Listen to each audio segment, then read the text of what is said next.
आज के इस वीडियो में हम ये डिस्कस करेंगे कि क्या एक डिक्री जो कि माइनर के खर्चे के रिलेटेड है, जो कि फादर के अगेंस्ट पास हुई है, क्या वो ग्रैंडफादर के अगेंस्ट एग्जीक्यूट हो सकती है या नहीं हो सकती।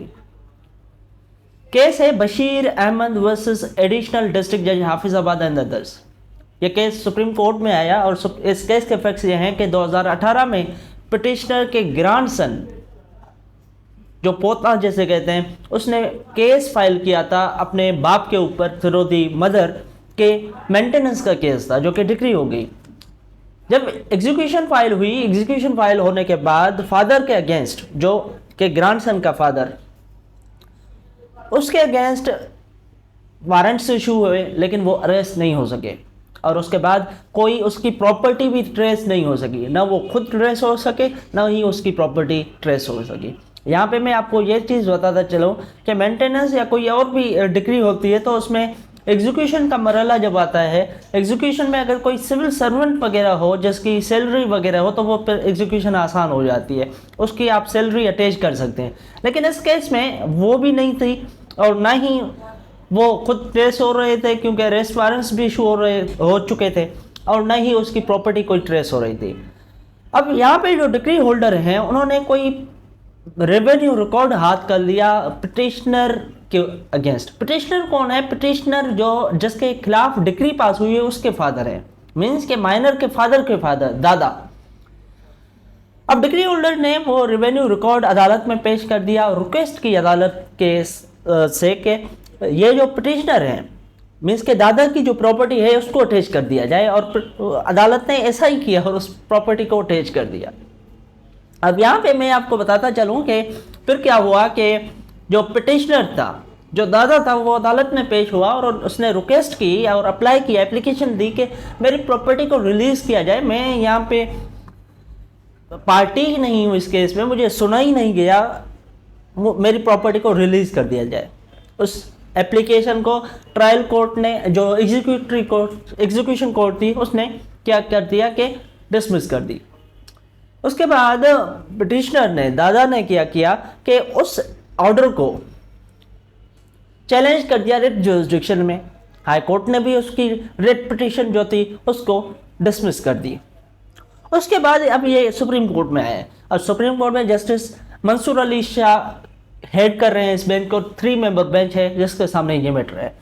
अब यहाँ पे मेन इशू ये है कि क्या एक डिक्री जो कि पास हुई है अगेंस्ट द फादर, क्या वो अगेंस्ट द ग्रैंडफादर एग्जीक्यूट हो सकती है या नहीं हो सकती, या फिर माइनर को, ग्रैंडसन को ग्रैंडफादर के अगेंस्ट एक और सूट फाइल करना होगा। ये मेन इशू है इस केस में। देखें, एक चीज तो यह है कि क्या ग्रैंडफादर अंडर ऑब्लिगेशन है कि वो अपने ग्रैंडसन को मेंटेन करें। ये एक अलग इशू है। इस हवाले से सुप्रीम कोर्ट ने कहा है कि ये हमारे सामने मैटर नहीं है, लेकिन फिर भी सुप्रीम कोर्ट ने केस का हवाला देते हुए ये कहा है कि ग्रैंडफादर वो अंडर ऑब्लिगेशन है कि वो अपने ग्रैंडसन को मेंटेन करें if 2 conditions are fulfilled. Which of 2 conditions? First, के father of minor, father of the child must be in the poor condition, financial condition. उसके पास पैसे इतने नहीं है कि वो अपने बच्चे को, माइनर को मेंटेन कर सके। फर्स्ट कंडीशन क्या है कि माइनर का फादर जो है वो, उसकी कंडीशन ऐसी है कि वो अपने बच्चे को मेंटेन न कर सके। सेकंड कंडीशन ये है कि ग्रैंड फादर जो है उसके, उस बच्चे के, मीन्स के दादा जो हैं, वो इजी सर्कमस्टेंसेस में, मीन्स के उसके पास पैसा है, फाइनेंशियली इजी सर्कमस्टेंसेस में वो मेंटेन कर सकते हैं ग्रैंडसन को। ये 2 कंडीशंस हैं।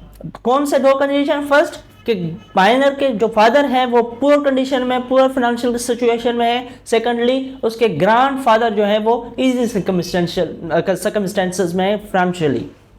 तो इन दैट केस दादा जो है वो अंडर ऑब्लिगेशन होता है कि वो अपने ग्रैंडसन को या ग्रैंड जो चाइल्ड होते हैं उनको मेंटेन करे।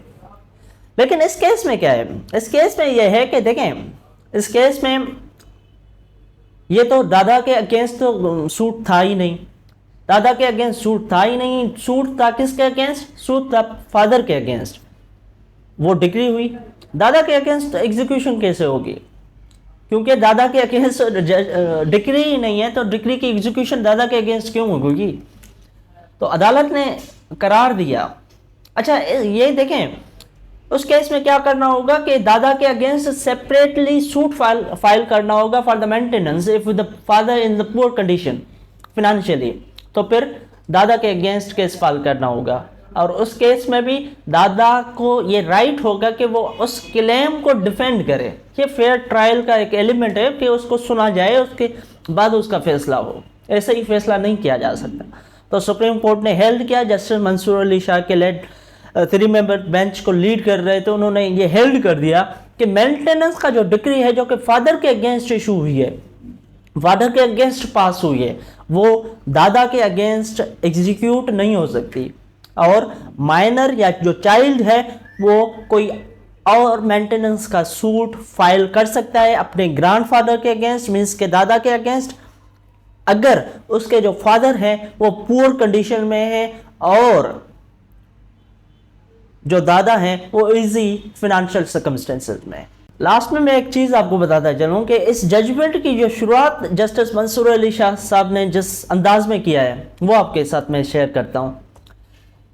ये यहाँ पे क्या है, मामला क्या है कि माइनर के मेंटेनेंस के हवाले से ये एक अच्छी चीज है, लेकिन गलत तरीके से इसको इन्फोर्स किया जा रहा था, क्योंकि आपने को मैंने बताया है कि क्योंकि वो डिक्री पास हुई थी फादर के अगेंस्ट, न कि ग्रैंडफादर के अगेंस्ट। ग्रैंडफादर के अगेंस्ट पास होती तो फिर उसके अगेंस्ट एग्जीक्यूशन होती ना, क्योंकि ग्रैंडफादर तो उस पर पार्टी नहीं थे, ना उनको सुना गया है, अपॉर्चुनिटी दी गई है।